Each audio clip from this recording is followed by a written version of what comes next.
like take out the belt kind of thing. He was old school. Well, I think growing up, my parents really emphasized respect for people, so whether you were in front of a teacher or elders, you had to know like when your time was to talk or when you had to listen and what was the respectful thing to do pretty much. At home we were to be seen and not heard. We had to say yes sir, no sir, yes ma'am, no ma'am to adults. We had to call our neighbor ladies by Mrs. Besser, Mrs. DuPont, Mrs. Tomey. You never talked back to your parents. And or my dad called it giving lip. Don't give me any lip. And it's like if he said that and he gave you the look, it was like he just didn't want to go up against that. My mother just had, the look. You couldn't do most of what kids do today in school. We read. Everybody had to read like a book or two a week, not a week, a month.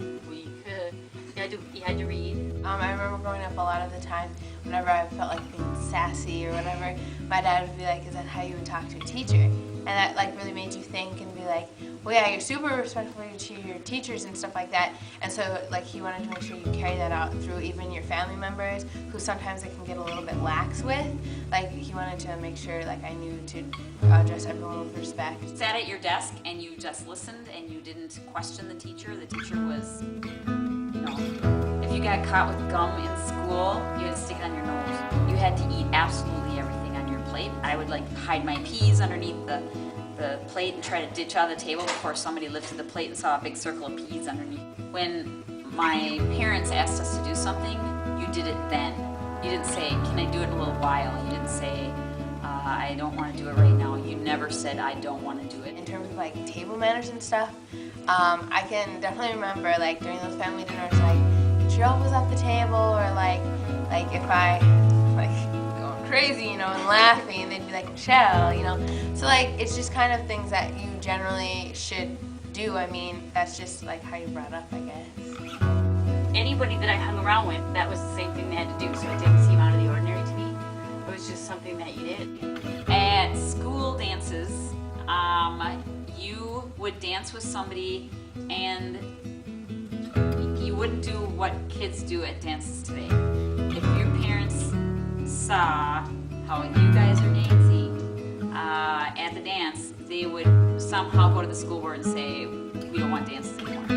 I guess that's how that's changed. Like, you think about a long time ago, when people were like, I don't know, sitting in like the schoolhouses or whatever, and they would just, it was very proper, and we wouldn't speak up unless we were called on, and it was really strong etiquette, and like there's nothing wrong with speaking out. It's just, I think people have grown so relaxed about it that it's almost disrespectful.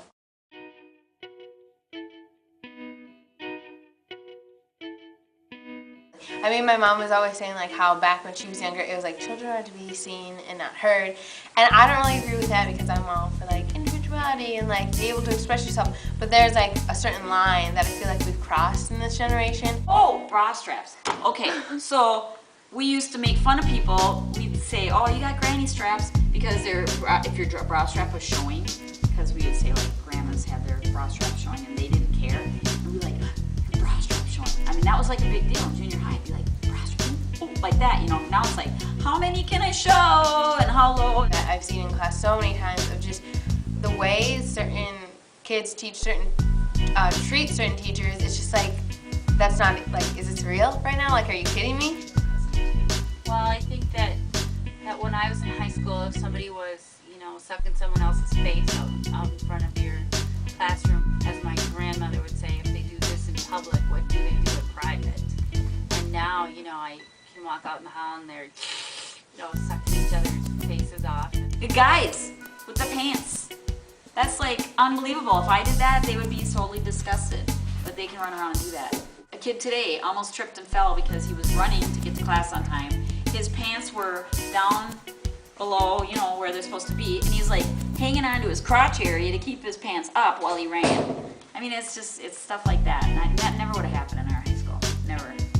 When jazz came out and people danced together, the Flappers did, thought it was the end of, morality as we knew it, and that every kid was going to go to hell. And then when the rock and roll came, and then when the 70s disco came, and we just bumped our hips up against each other, but now with the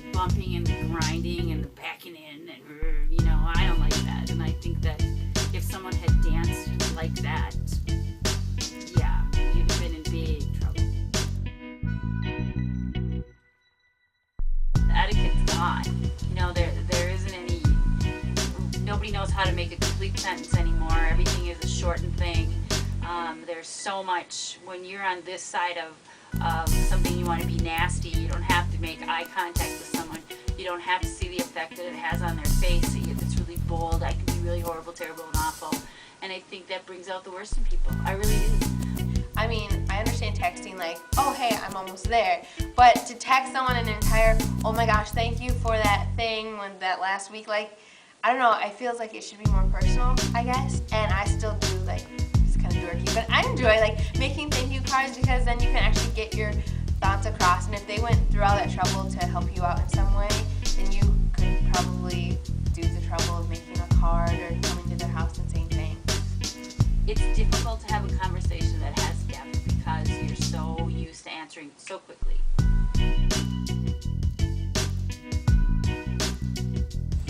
I feel like the texting is probably the biggest thing. Like, it's just like commonplace. You can see two people together and they're both just sitting there texting, not saying anything to each other. They're just texting, which would seem really strange like 10 years ago. Maybe they're texting each other.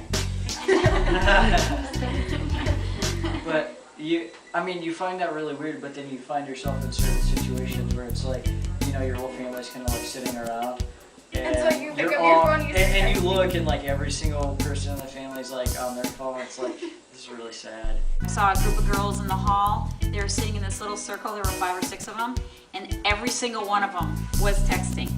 None of them were talking to each other. And I even stopped and I said, do you guys realize this? That you're sitting here in a group before school and you're not even talking to each other. You're all just, and they all started giggling. Like Facebooking or searching. And as long I know as this one super- does that quite a bit. The Or like Facebook as long while as you're they're talking, while- they're like listening, and then as soon as you start talking, they're like, Yeah. oh, okay, well, I guess I had a good story. Like, Yeah, and then they're like, no, I'm listening. You said, and then they'll just repeat the last sentence that you are said. you talking about me right now? No, I'm just in general. You happen to do that sometimes, though. I really think that family time, whether it's having a meal together, seriously, a meal together is really great. Evenings together, going to church together, even the ride there in the car, you know, just the time that you spend as a family is lost with all the activities that someone does. I think part of it though is because parents are more focused. It seems like parents want to make their kids happy, and so I feel like they don't do the things that they need to because they value their kids' happiness. Going to be a group of people that are not going to do anything with, they're going to be total media and technology. There's going to be a group of people that'll be maybe a balance of it, and there's going to be a group of people that are going to just rebel against it. So, you can fit in one of those 3 groups, but it's never going to just be all one way. It's going to be integrated. Even though times are changing, like, you still have to keep a certain level of respect for people. You know, sometimes things take a full circle, and I think that personally what you guys are going to find out as you get a little bit older and realize after people have had an opportunity to study some of this as far as legally, the legalese of this, some of the defamation of characters and comments that are made and the intrusions that are made, I think, cyberbullying and things that are said, I think there might even be, maybe there's going to be a circle that I don't know. I remember like in college, at one point we were driving together and he said that he'd heard about me doing some things in college, and it's like, Dad,